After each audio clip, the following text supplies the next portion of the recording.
Hi there, it's Nikki from Synergy. I just want to share with you a couple of key tips on how to optimize your breathing pattern. Now, the reason that this is important is if your breathing pattern is not optimal, it can give you things like neck pain, shoulder pain, headaches. If your breathing pattern's not optimal, it can affect your stress management and your stress response. It can also affect things like lower back pain and even your pelvic floor function. So really important to know how to breathe optimally. So if you can understand or imagine your diaphragm is your main breathing muscle, and your diaphragm is a little bit like the top of a mushroom cap. So if you imagine the top of a mushroom cap that sits just at the top of your belly or at the bottom of your lungs, and that mushroom cap, when you breathe in, that mushroom cap pulls down and it sucks air in through your mouth and nose, air into your lungs, and as you breathe out, the mushroom cap just naturally relaxes and recoils, a bit like a trampoline, comes back up, and your air just falls out. So when you breathe in, your diaphragm, or that mushroom cap, needs to pull down into your belly, and when you breathe out, it just naturally recoils. So that's what normally happens in an optimal breathing technique. Now, if you are someone that has really tight upper abdominal muscles, which is actually really common in women, right? We're so used to trying to hold our bellies in.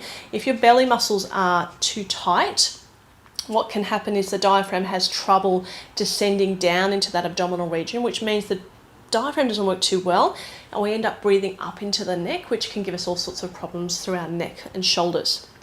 So to optimize your diaphragm function, what I'd like you to try is, if you try lying down somewhere, it's a bit easier, or sitting leaning forward on your hands, but try lying down. You're going to place your hands just on your upper belly, and with your hands on your upper belly, you're going to let your whole belly completely and utterly hang out, which is for a lot of people a bit of a foreign concept.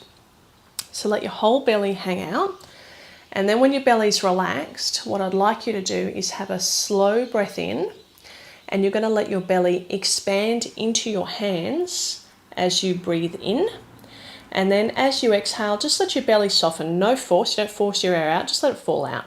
So let's try that again. As you breathe in, allow your belly to expand into your hands, and as you breathe out, just let your air fall out. So I call this slow, low belly breathing. You don't need to take a deep breath. Remember, a deep breath ends up in the neck anyway, so just make it a slow breath, but a low breath and not a big breath.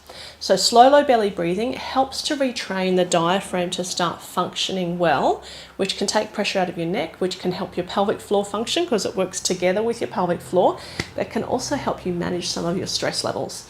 So slow, low belly breathing is a really nice tip to be able to optimize your breathing pattern, and you can practice that in lying down is optimal, or sometimes in sitting, just leaning forward on your hands. I hope that helps you understand your breathing pattern.